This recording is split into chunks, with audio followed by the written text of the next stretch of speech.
Media Mind. Yeah. What episode is this, my brother? On the fin. On the fin bone. F-I-F. Fin. Yes, sir. You already know what it is. It's your boy, the Destin Legend, Aaron Rodgers. Media Mind in the building, a.k.a. Monstradamus. I heard you got some more name flips. We're gonna save them. You want to get one off right now? No. It's all in the context of the yes. Florida show. Yes. Lord have mercy. Prepare yourself for some of these shit's gonna stick. And my thing is that, my setup thought about this. All week. He be like, oh, I can't wait till episode. With this one. Episode FIF. Fifth. I'm gonna get my nicknames off. Well, hey man, we're here. Sports Unplugged. Follow us at Sports Unplugged on Facebook. Follow us at Sports Unplugged on Instagram and on YouTube. Go run them numbers up, man. Subscribe, subscribe, share, comment, man. Talk, feedback. Let's get into it, man. Let's talk. And man, first of all, I want to have a moment of silence. That was for Ben Johnson's first game as a Chicago football team coach. Let's get right to it. Please. Let's get right to it, man. I refuse to say their name, so I'm just gonna call them the Chicago football team. Really pissed me off, right?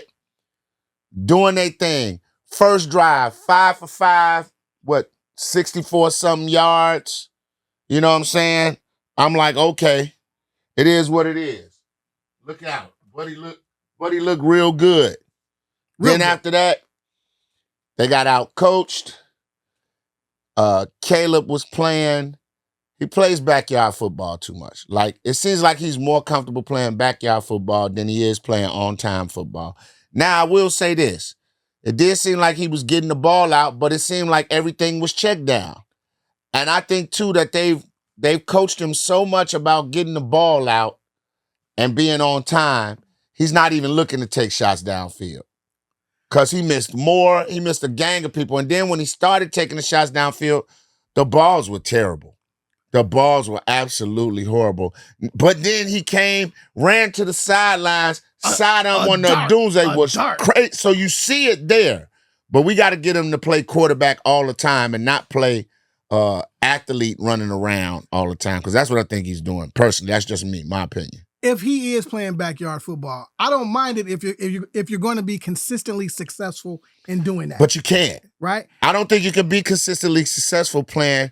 That type style of play has not gotten anyone success. Mahomes does it when it's necessary, right? You got players that do it when it's necessary. Some people might have said Michael Vick played backyard football. That was going to be my next. But here go my thing, though. One, Michael Vick is an anomaly. Two, we're talking about one of the fastest humans in the NFL.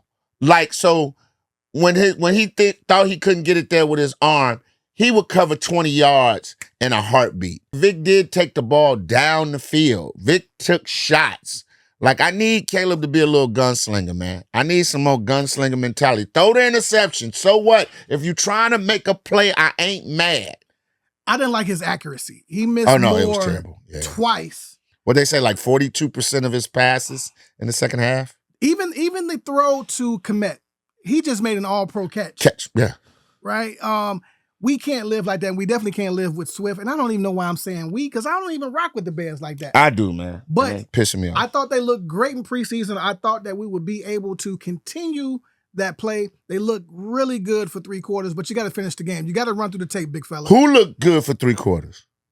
No, the Bears look good for 3 quarters. The Bears offense looked good the first half. You're not even going to give them third quarter? No. Okay. Now and then their defense started sucking in the fourth because they had to stay on the field because the offense couldn't move the ball. I was impressed with the defensive line. How they were getting after the quarterback, only rushing 4. They didn't do a lot of blitz. I do think the game's a little different if Jalen's playing and Kyler Gordon's playing. Because you could take Jalen and say, hey, Jalen, you on Justin Jefferson. Because Justin Jefferson heated up the second half. He figured the young boy out, who they had got him. Which that kid did do a good job. He had the pick 6. He was a former Viking, so he knew what he was going up against. Practice squad. He knew what he was going up against with Justin. But I think Jalen makes it a little bit more difficult. McCarthy doesn't have that bailout to go to. He has to find somebody else to throw to, which he did. He made plays. I mean, shout out to McCarthy. His coach told him, hey, just be cool, follow what I told you, and you'll be all right. Here's my thing. I'm not even going to put all of the onus on the QB. Obviously, you have to make plays. But at halftime, you're up. What is that speech from your coach? Because it was a different team in the second half. Yeah. Your coach is supposed to keep you motivated to keep your foot on their neck and finish the game. See, I wasn't, even when we went into halftime, I still wasn't satisfied because we had one offensive touchdown and a pick six. It wasn't like the offense had to put 2 touchdowns on the board and then we got the pick six. I'm like, okay, you know what I'm saying? The kicker, Cairo Santos, missed the field goal.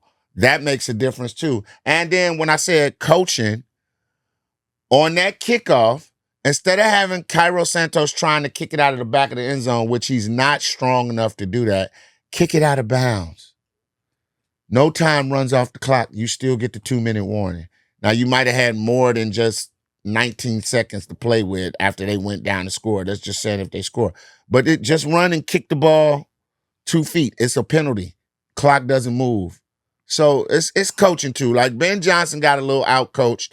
Brian Flores should be a head coach in the NFL. I don't know if it ever happened again for what happened in Miami. I think they're going to blackball the man about getting a head coaching job. But he should be a head coach in the NFL. At the end of the day, we've been watching this team since we were born. Yeah. And since we were at the pinnacle of football. 85. Right? And then they had all the 85 guys there. Celebrating, what, 30 years, yes, 40 years? Yes. What my man said, the Bears are who we thought they were. And I was in the group chat, man, and people going crazy. I said, they're still the Bears. And I knew it was coming. I just didn't know when. I don't know, man. I don't like it. But my question to you, would we be better with Justin Fields? Why No, not? would be the same. What did Justin do with the Jets? Did he get a W? No. What was his stat line? He threw for 219 yards and a touchdown. What was Caleb's stat line? He threw for 210 yards and a touchdown. Now, on more attempts, albeit, you know what I'm saying? But listen, Justin's where he needs to be. He's with Aaron Glenn, a good new coach. Maybe they can build a relationship. The Jets have a solid defense that if he keeps him in the game, they can keep him in the game. But I don't think Justin would fare. I think Caleb Williams is a better quarterback than Justin Fields. I think Justin Fields is a better athlete than Caleb Williams. The problem is we need the combination of both. And the closest combination of both is Caleb. Caleb can do some of the things Justin can do running the ball. We saw that when he got out and scooted away from a couple of linebackers. Oh, yeah, he gave him a shoulder fake. Yeah, I like that. You know what I'm saying? Trucked the guy on the end zone run. But the other end zone run where he went out of bounds, he should have dove. Exactly. Where's your heart at? Well, where's your heart? You're 6'5". Business decisions, man. Okay. Now y'all say that this is how bad do you want it? Mine, this is armchair quarterback after the fact bullshit. Cause he dives, tears his shoulder up. Why'd you do that? You ain't Cam Newton. You ain't got size like that. Nobody's gonna say, oh, he had heart, dove in the end zone. They're gonna like, what the fuck are you doing? We need you for the season. We needed that W. Yeah. Who can make a big play? Hey, listen. You got McCarthy running through a block to dive in. I'm looking to see what the Bears do this week against Detroit. Oh, it's going to be bad. Because Detroit did not look good at all. They look like they lost, like they really missed Ben Johnson. So let's just see what they do against Detroit. I'm not, my thing is the Bears fans who, like one game, they're already, I know we're used to being disappointed. I don't set expectations high, so I don't get let down, but I'm tired of losing games like that. That's a game you should have won. That's a game in the division you should have won. There's no reason we shouldn't sweep the Vikings 2-0. They're starting basically a rookie quarterback with no starts coming off a ACL injury. You got to win that game. And those are the losses that piss me off. Well, are we catching a flight for this Detroit-Chicago takeover? No. Tim Hardaway said come through. Yeah, God bless him. I love you, Tim. I'm not driving up there for that, man. I'm reevaluating my Vegas trip. I feel that. Right? I'm not going up there for that. And once again, they will be the Chicago football team to me until they start playing like Bears. They're not playing like Bears right now. Like I said, the defensive line, I was super impressed with them first half. The new guy, the African brother we got, he looked like he going to be a problem if he can stay healthy. I like him, and he got a couple of little nasty penalties. I mean, you don't like penalties. We had 127 yards in penalties. That's coaching too. But he had a couple of penalties that I like. Go smack the quarterback in the mouth one time. Let him know I'm here. I'm going to be here all day. So, I kind of like that. But we just got to do something. And Caleb, like when you say stuff like, we were getting out of the huddle fast. The fuck? Like, this is what you're supposed to do. Get out the huddle fast. What are we talking about? You still having problems grabbing the terminology of the offense? Come on, man. That's the stuff that scares me. And I don't think Justin Fields would have done better with the terminology of the offense either. That's fair. That's fair. So then my question to you would be, how much slack do we give a top 10 drafted quarterback? I always say a quarterback, you need to at least see a quarterback 2 to 3 years in the NFL before you put the jury out on him. Because let's just say they gave up on Peyton Manning after his first year when he led the league in interceptions. In the second year when he led the league in interceptions. What if they say, let's go to the backup guy because this guy's a turnover machine? I think the problem with Caleb is there was so much hype surrounding him coming in. He's generational. He's this. Meanwhile, Jaden Daniels wasn't talked about like that and came in and had the season that everybody thought Caleb was going to have. But I will say this too, Jaden went to a better situation. Jaden Daniels comes to Chicago's last year. He's broken up. He's on the injured reserve because he's little and the lineman wasn't nothing and he'd have got busted up. So where you land matters. Like I said, listen, 4 games into this season, if Caleb's not showing any promise, you got to give him a wake-up call. Start letting Bajan get more reps with the first team in practice. If we're 3-1 and his stats aren't what they should be, don't touch him. Leave him alone. Because we're winning. Because you're winning. It's all about winning. If he stinks, but we winning games, he's making a play here and there, got to stay with him. Now, if the team stinks and he's throwing for 400, 500 yards, you still got to stick with him. Only way you get rid of him, you start questioning him if he stinks and the team stinks. It's just there's nothing's going. So you got to shake it up and make a change. Especially Ben Johnson, you being a new coach, you're gonna have to do it. I mean, think about it. Has Carolina given up on Bryce? Now I think Indiana has given up on Richardson. But he brought that on himself. We keep going back there. We know why. Yeah, I'm not going to do that, man. We know why. You quit on us. You quit on, like, look, I love you, brother. But if one day you just walked up out of here and like, I ain't doing this shit no more. All right, cool. Bet. Even if you come back and apologize, the relationship is never the same. Because you literally quit on me in a game. You walked off the field and said, I'm not going back in. Are you hurt? No. I'm just not going back in. Y'all trash. Oh, word. Okay. Well, let me bring in somebody who has not won shit in the NFL, and Daniel Jones. And look what happened. Look who got a W last week and played well. He did. I watched. This the NFL, man. Not for long. You play games. Now you out on the outside looking in, and Daniel Jones is like, thank you. Thank you for quitting on them. So now it's my turn. Well, who else impressed you in the first week? I saw some things going around about first week MVP predictions and things like that. For me, I think it's a little early. It is, but you got the people that that are going to be competing for MVP. So the reigning champ, Josh, is going to be there. They took L. That game. No. Josh Allen them won. They beat the Ravens. They came back and won that game. And he was a dog, 245 yards in the fourth quarter. That's Madden 96. That's Madden 2026 shit. 245 yards in the fourth quarter. The Ravens ought to be ashamed of themselves. So you got him. You got Lamar.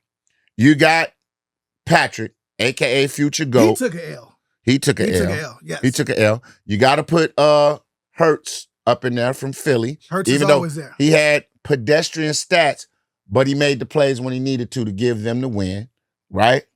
I'm thinking. Please don't say Justin Herbert. You putting him in the conversation? I hate him. I don't like him either. But what did he do? He showed out. He outplayed Patrick Mahomes. He outplayed him in Brazil. He outplayed him. Now, last week we talked about Aaron Rodgers.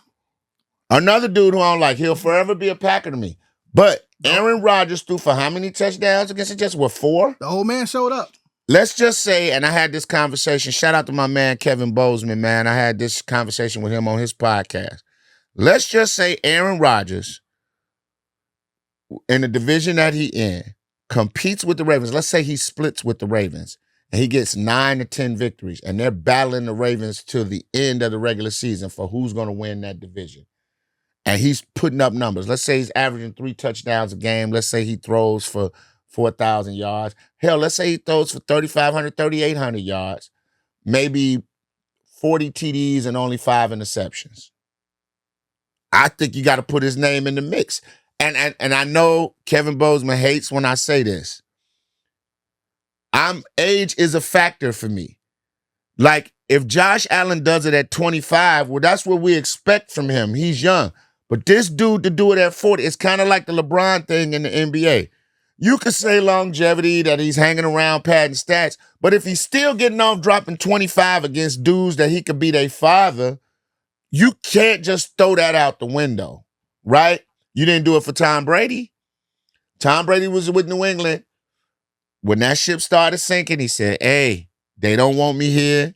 Well, cool. Y'all looking like y'all on the downside. He went to a preloaded team and was the difference. Only thing was he did his work in the playoffs. Regular season, okay, but in the playoffs, let's turn up and go get this ring. So I don't know. It is early. It is only one game. But we know who the players, we know who the usual suspects are going to be. We know that. You know what I'm saying? So I'm not really tripping on any of that. But like I said, Josh Allen, Patrick Mahomes, my man from the Ravens, Lamar Jackson, Herbert, Jalen Hurts. Those are the guys right now that we're looking. Now, if somebody pops up, I'm saying Aaron Rodgers could be one of those surprise guys, especially if Pittsburgh is rolling. Coming off an injury and controlling your team and putting up numbers with these young boys, that's a stat that you can't ignore. So I'm in agreement with you. I'm not a fan of his or anything like that, but I do respect the body of work. I do too, but it's like I said, to do that at 40, to have Pittsburgh in a position to win the division against young Lamar Jackson and the Ravens, who probably have the best roster in football. Let's be honest. On both sides of the ball, who roster is better than this? You make compelling Philly, arguments, maybe. But I mean, this year I ain't gonna lie to you, man. I'm rolling with Philly once again. Well, that's my Super Bowl pick, Philly and the Ravens. There you it's gonna go. be a bird bowl. There you go. There you go. And I think Lamar Jackson gets the monkey off his back this year. I'm still not buying it. Chat, y'all keep an eye out. Did you check your picks from last week? I think you were almost. Did you go 5 for 5 or 4 for 5? I don't know. I forgot. Y'all pay attention. Yeah, y'all go back and let me know how much I sucked or whatever. Well, I know I got Kansas City wrong. I think that was your I got Kansas City wrong. I know I got that one wrong. But the other ones I might have been cool, man. So how you feeling about this big fight coming up? We got Canelo and we have Bud Crawford. I've been watching a little documentary thing they're doing leading up to the fight. And the more and more I watch it, the more and more I have full and total confidence that Bud Crawford is going to punish Canelo Alvarez. He's not going to knock him out. I think he's just going to beat on him for 10. How many rounds are going, 12 or 10? I think it's 12. He's going to beat on him for 12. And the key thing is going to do, which they said something in this documentary I was watching, and I forgot, Bud can switch styles. He can go from southpaw to back to right hand or whatever. And I think that's going to be a problem for Canelo. I think Canelo's going to press him early, try to get him up out of there within the first 4 or 5 rounds. But that thing gets past 5 rounds, Bud is going to switch it up on him. He's just going to batter him up, jab him up, cut his face up, bruise him up, and be slick. I think we're going to see a slick Bud Crawford. Not a guy that's just going to stand it, because he better not just stand there and trade with Canelo. He'll go to sleep. He won't be able to take that pounding. But I think we're going to see a slick. He's going to try to be slick like a Floyd Mayweather, move around, frustrate Canelo with his speed and the ability to shift from southpaw to right hand. Now, correct me if I'm wrong, but no fighter has successfully jumped 2 weight classes and won anything, right? And at first that was my my metric. But after looking at that same doc, I realized that Canelo has the Mayweather effect. Is he still hungry? Because I'm looking at he's buying $2 million watches at the same time, 1.4, then 700 grand. He said, right? Give me that one. How much is that one? I want that one. I want that one too. Then we go to his crib. We have a gallery of nothing but vehicles. It's a car lot. Whips. They look good. Garage was crazy. Then we got the fun garage with the all-terrain vehicles. Him and his daughter just riding through Mexico with the security team behind him. Then we have the My Little Pony stable, right, for his daughter to... Fuck that. He got baby peacocks walking around. Stranded peacocks. When I seen that, I said, I don't even know what a baby peacock. I thought they came out with the feathers. It looked like a little duck, but it's a baby peacock that lost his mother, which means he's got a bunch of peacocks out there that's abandoning babies. And I said, oh my God, just paper. Now, when you have that type of success, I don't know if as a fighter, are you still that hungry? Because that's what you wanted. That's what you're fighting for, right? Do you think his wife being pregnant with their child, the girl, and it's coming around fight time, you think that's a distraction or you think that's motivation? Nah. I got to go get another bag. I got another one on the way. He got kids. It's fine, right? He's straight. I just don't believe that he has something way deep down in him to figure out that he still loves the fight game. So you think he's just checking the bag? I think he's checking the bag. Now, on the flip side of that, when we see Crawford, we see grind. We see grit. Kids. Right? But, I ain't see all of the glory and all that shit. But let me ask you a question. Is that something that makes the documentary a little bit more interesting? We show the rich guy, and then we show the guy from Omaha, Nebraska. He still lives in Nebraska. He drives a truck. I get it. For sure it's produced. I get it. But Floyd was from the hood. But Floyd was, excuse my French, Negro rich. Floyd gonna show you he got money and all that. Now, maybe Crawford doesn't do that, but Crawford checking the bag too. And Crawford might be a little comfortable where he is. He might not just show it by spending money on peacocks. I can see he likes being around family and his team, being around his team is loyal. I think when a lot of fighters, you can tell when they scared, right? And a lot of shit is for the cameras, right? When you look at him and all the pre-conferences and press that they've done, he ain't scared of nothing. Nothing. Right? He almost looked dead in the eyes. Nothing. Right? And then he said, I forgot, he may have been on a pod or some interview. He said, man, I've been watching him. He ain't even that big. He had already sized him up in his mind. It's over with. And he looks huge. I think he's going to punish Canelo for 12 rounds. I think if Canelo going to get him out of here, he got to get him within the first 4 or 5 rounds, because then I think conditioning is going to take over. I think Crawford is the better conditioned fighter. Matter of fact, I got a couple of people that I want to jump on the podcast and talk about it. One of them is Fred Oquendo, former light heavyweight champ. Good friend of mine, man. Good brother, does a lot in the community for Chicago. And one of the champions that we kind of overlook when we talk about boxing. Fred's had a pretty decent career too, and then we're going to talk to Montell Ice Griffin again. We're gonna call Frez right now and get him on the line and talk to Frez and get his insight. You know what I'm saying? As a guy who had to put on weight here and there to move up to the divisions that he moved up to. And hey, look, I'm popping today. Turn me up in the phones, boy. Turn me up in the phones, man. Number 2. Hold on. Frez, what's up, my brother? What's good, big bro? ¿Qué tú haces, papi? Mira! Let me tell you something, man. First of all, shout out to my man Frez Oquendo. Does a lot of good in the hood, man. Helps the babies out. That brother had me out there with him on his side of town, man, and recommended some nice little Puerto Rican restaurants, and I went there and got full. I'm talking about arroz y con pollo, arroz y con dulces, and some plantain. Man, I left out over. I tell motherfucker, man, let me tell you, I'm a ringade my ass all the way back to the south side. You can tell me I wasn't Puerto Rican. Hey, man, how you been, brother? Oh, man, I can't complain. You see what I do? Yes, my sir. Passion, now that I'm retired, I support the youth, yes, sir. communities, and man, I've been blessed to do what I love to do. I love it, man. The youth and give them second chances. I love it, man. And you really, a lot of people. I'll say this: a lot of people do things, and I feel like they do them for the wrong reason. They do them for the look. Yep. You know what I'm saying?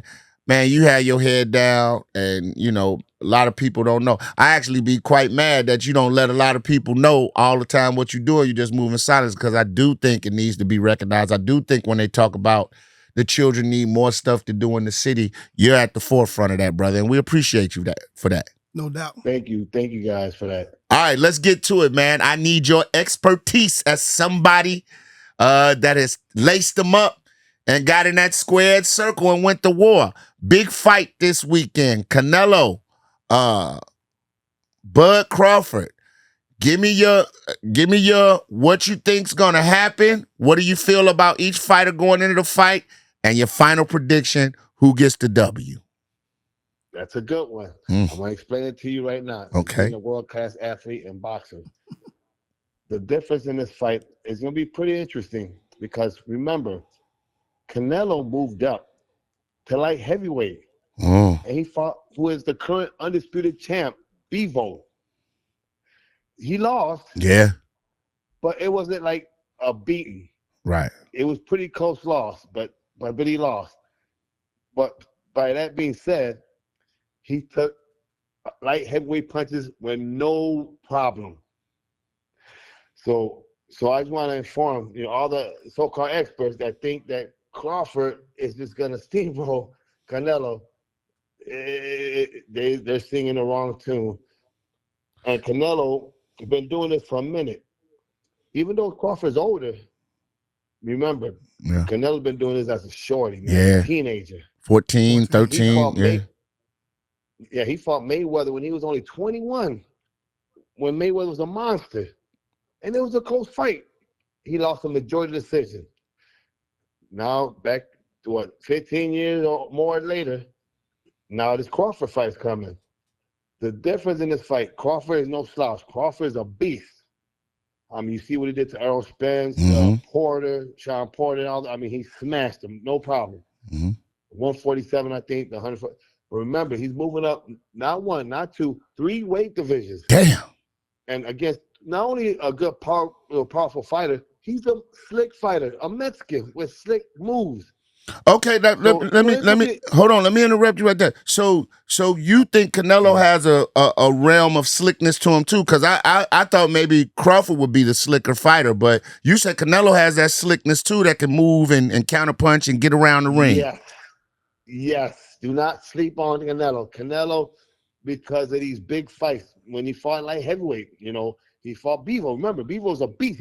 He just beat that Beterbiev, that dude from Chechnya. Yep. That dude's a beast. Yeah, and for him to outpoint him 12 rounds, it wasn't easy, but he whooped him. And Canelo, remember, went 12 rounds and he took all his punches. He was never in trouble. But remember, Canelo is a good defensive wizard. Will Canelo struggle with Crawford's ability to switch from southpaw to right to an orthodox fighter within the fight? That's interesting. It could throw him off a little bit, but once he adjusts, he'll be able to down after the fight. Early in the fight, it's gonna be hard. It's gonna be pretty tricky. Crawford is a beast. He's a monster. But remember, he's smaller and he weighs a little less. Canelo been in these light heavyweights, middleweight, super middleweight. So it's a difference. And he's younger. Mm-hmm. Even though he's fought a lot of world Hall of Famers, but he's younger. Well, he's a couple of 3 years, three years younger than Crawford. Yeah, 3 years. So by that being said, I gotta give the edge to Canelo. It's not gonna be a cakewalk. Canelo's not gonna go to smash him. No, it's gonna be a fight. It might. I have to go. It might go to decision. Okay. But don't be surprised if he hurts Crawford. But I'm just gonna say he's gonna win. Let me ask you a question. Do you think Crawford wants Canelo to believe that he's gonna go to war with him and then switch it up? Do you want him to think like, I'm gonna stand in front of you and I'm gonna trade, but it's really not gonna go down like that? Hey, Crawford is a genius. Hey, that kid, he's been whooping butts. I mean, he's a master in his craft. But again, that's why there's a weight division for a reason. And it's gonna be interesting because he's going up not one, not to 3 weight divisions. Yeah, that's tough. And then for him to put all that muscle mass, he's not gonna be agile like he normally is at 140, 147, 154. He's gonna be a little slower, and with Canelo, you gotta be 100% all around, and that's gonna be the difference. So for the record, you're telling me and Media Mind, aka Monstradamus, that you got Canelo in a close one, in a great fight. Yes. Okay. Frez, hey bro, how you doing, man? I gotta interject, man. I ain't gonna lie to you, and I just want to get a little clarity, a little bit of clarification. To me, it always boils down to black and white. And it sounds like Here you go. It sounds like this is Hispanic Heritage Month and week, and it sounds like you're siding with your Hispanic brother. Now, why are we not talking about the fact that is Canelo still hungry? He has all the riches any man could want. Why are we just assuming that Brother Crawford is not going to step up like he's not a dog? There's a part of him that people are not counting in this fight. And you know what? I'm going to answer that because you're accurately right. He's a dog. He's beyond a dog. He's a monster. He's pound for pound should be 1 right now in my book. Mm-hmm. And I agree with you. The difference is, my brother, at this moment, he's just not that big for that division, and the experience that Canelo has. That's going to be a difference. But it's going to be a great fight. So I would ask you this. Tried and true, great fighter, man. Done it all, traveled the world boxing. What are your thoughts on Jake Paul and Javonte Davis? You know what? That's very interesting because Javonte Davis, he's probably the hardest puncher in the junior lightweight division in history. This dude been hitting and knocking out welterweights, even probably hurt middleweights. Yeah, so I would not take Javonte lightly, even though he's a foot shorter or less. But he's slicker, more experienced. I mean, it's gonna be a show because this guy Jake Paul, he's I don't take him serious, but he's bigger, and he can punch. But does he have the experience like a Javonte? No, nowhere near. I mean, I'm giving it to Javonte because he's a world class, up and coming Hall of Famer. I mean, Jake Paul is just pimping the game. He's doing this thing. I mean, I ain't hating on him, but he is pimping the game. I give the edge to Javonte. Javonte. Yeah. Let's stay right there for a minute. He's pimping the game. What does this do for the sport of boxing? Because let's be honest, man. People been watching a lot of MMA. boxing is kind of, the heavyweight division ain't what it used to be. Yep. So is he pimping the game, or is he kind of injecting a lifeline back into the sport of boxing? Even though it may be clown shit in some people's eyes, bro. You know what? You're absolutely right, big bro. He is putting boxing pretty much back on the map because UFC has, as far as entertainment and news and views, it's been smoking boxing. And you're accurately right. This Jake Paul dude has injected some life in the sport, and it's unfortunate because he's selling more than heavyweight championship fight. Facts. Right. I mean, this guy's not even a world-class fighter, and you're right, and I agree with you on that. Man, hey, Frez, we ain't gonna hold you, brother. We appreciate you stopping by. Hey, man, look, when we go live and we tape on location, I gotta have you come sit down with us, man. Please, just call me. I'm a phone call away, big boy. You know what I'm saying? Sip a little tequila and talk sports. Tequila, Frez Oquendo, everybody, man. Y'all show him some love. I appreciate you. Hey, brother, where can they follow you at on Instagram so people can know what you got going on with the youth? You got to be looking at my stuff so you can see what your little brother's doing. Frez Oquendo, my name, F-R-E-S, Frez Oquendo, O-Q-U-E-N-D-O, and my foundation, FOBA Foundation. Yep. And you'll see all the work I do with the youth worldwide, not just in Chicago, Mexico, Ecuador, Puerto Rico, Florida, everywhere. So, yeah, spread the word, man. Tell everybody to find me on Instagram, Frez Oquendo. Frez, as long as I got a platform, man, you always welcome, brother. Thank you, brother. Let's make it happen, man. Let's unite. My man. All right, big dog. Yes, sir. Thank you, my brothers. Enjoy. Frez Oquendo, man. That's solid a good, brother, man. Solid dude, dog. I'm like, oh, that's the homie. Solid dude, man. Yeah, super solid. Solid brother. He be outside. Solid brother, man. I want to see now, can we get let's get Ice, man. Because I definitely got to get Ice, because Ice will cuss me out if I don't get him for this one, man. Let me let him know. But yeah, I kind of, I don't know. I just think Crawford is gonna out-slick Canelo. I didn't realize that, and that's coming from Frez. He's a boxer. Far be it that I question what he's saying, because I respect him 100%. But he says Canelo is slick too. Like I just see Canelo as in the tradition of a lot of the Mexican fighters. Come forward, you know what I'm saying? I'm gonna abuse you till you break. I think that's Canelo. I don't know. I see Bud just out being a little bit slicker than him and surviving and carrying it into the late rounds and just chopping him up. Just chops here and there, cut here, bruise there, swelling up an eye, working the jab, punching through that guard and getting to him while Canelo is trying to load up and take his head off. It's going to be. I'm okay. Let's take Atlas, right? Atlas said Teddy Atlas said. So the listeners know. Teddy Atlas, excuse me, world-renowned trainer, right? He said there's pulled a pistol on Mike Tyson, and he ain't no punk. For the pop Mike ad. He said there's no way that Crawford loses this fight. Wow.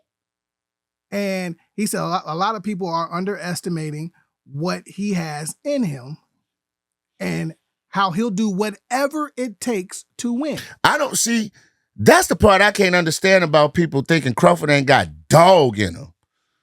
Like he look, and I hate this stereotype, but Bud Crawford looked like. Let's get it. If he wasn't boxing, he'd be pulling you up out of your car and taking it. Facts. I said he ready. Let me. And there's no. Hey, look. But if this get back to Bud, I don't want no smoke. But Bud looked like the type that it was boxing or nothing. Hold on, man. Let's get Ice. Bud don't look like nobody you gonna do a peace treaty with.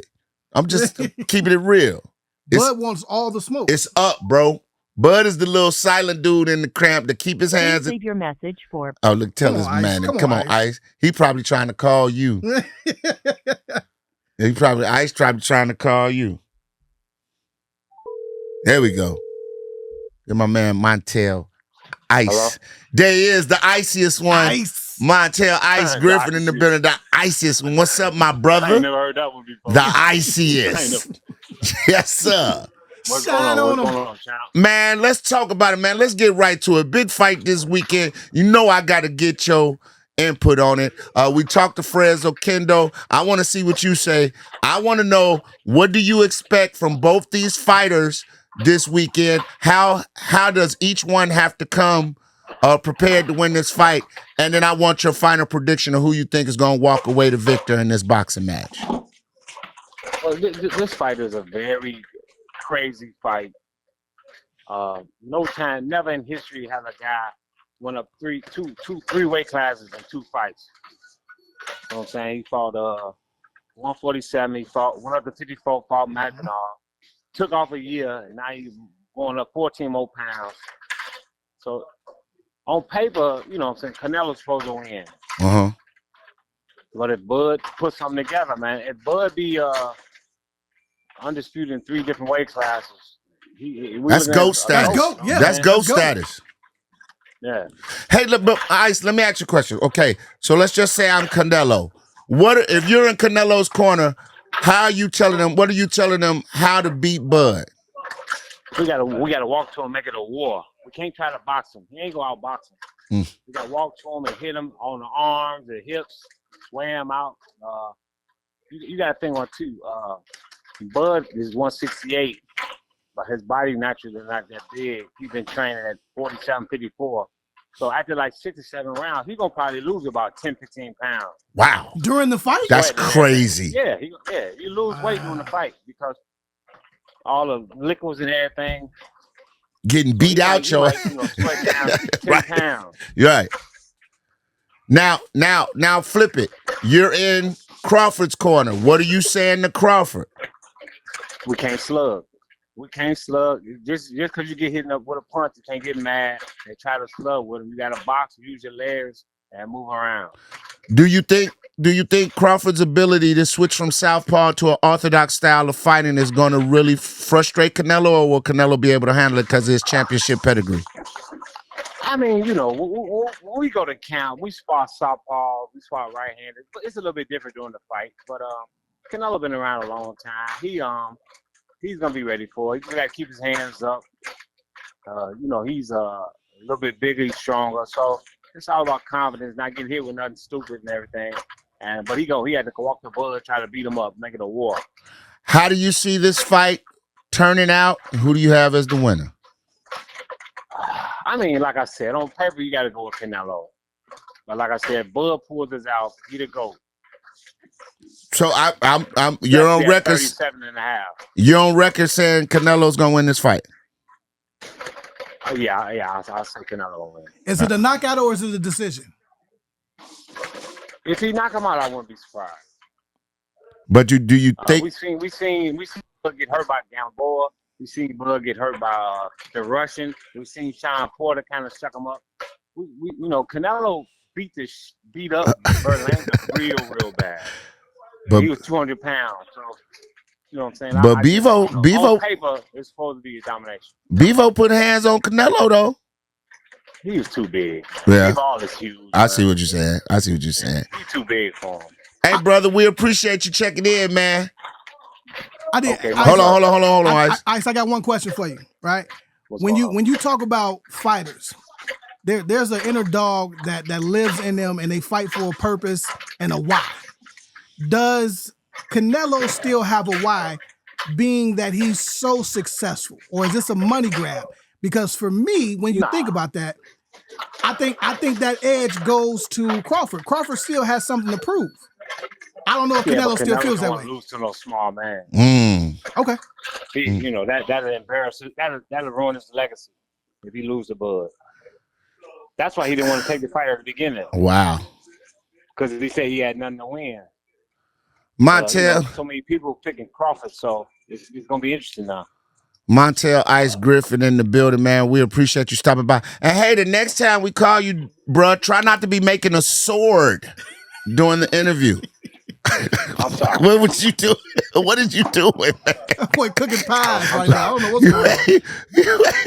Did you baking? What's going on? You good, bro? Yeah, everything good. All right, man. Montell Ice Griffin, thank you for stopping by, man. We appreciate you, brother. All right, stop trying to clown me. No, man, you in there. We don't know what you doing, man. I was like, he making a sword or something, a guitar. No, I'm at the gym. Oh, Now this they at the gym. now he at the gym. Stacking weights. Yeah. Love you, dog. Go ahead, clown me. It's all right. My man. I ain't sensitive. My man, G. Peace. Much love. All right, there you have it. It is. 2 votes for Canelo. Fred's okay. And these are both boxers. I think Montell wants Bud to win, but he kept saying the on paper thing. So And so there's been a lot of that in the community. Everybody. well, Fred just came out and said he doesn't think, he said he likes Crawford, but he just don't think Crawford has the size. He's putting it all down to Canelo's size being a determining factor. But him saying that Canelo is slick too kind of impressed me because I don't get that from Canelo. But like I said, Bud can't make it a war.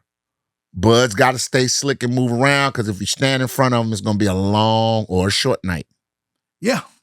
Yeah. Well, I'm here for it all, man. Saturday night, people. Yeah, man. Saturday night. Yeah. Hey, I think we good. Yeah, man. It's time to get up out of here, man. It's time. We didn't get none of your name flips. Can we at least get one? Oh, shit. All right, hold on. Oh, he's going to his phone. This is incredible. He has put notes in his phone for his name flips. Just give me one, and we'll say the rest for next week. Just give me one. I want you to surprise me every week with something. Give me one. Give me the best one for the day. Best one for the day, man. When I'm really bringing the heat. Yes. And I'm on point. Nice hot takes. When you nice give me hot takes. The monsoon. Follow us on IG, Sports Unplugged, Facebook, Instagram, TikTok. We ain't got an X page yet. We're going to get one of those. Also, YouTube, man. Like, subscribe, comment, and let's get the numbers up. We appreciate y'all, man. For my man, Media Mind, I'm Leon Rodgers. We will catch y'all next week on Sports Unplugged. That was some bullshit, buddy.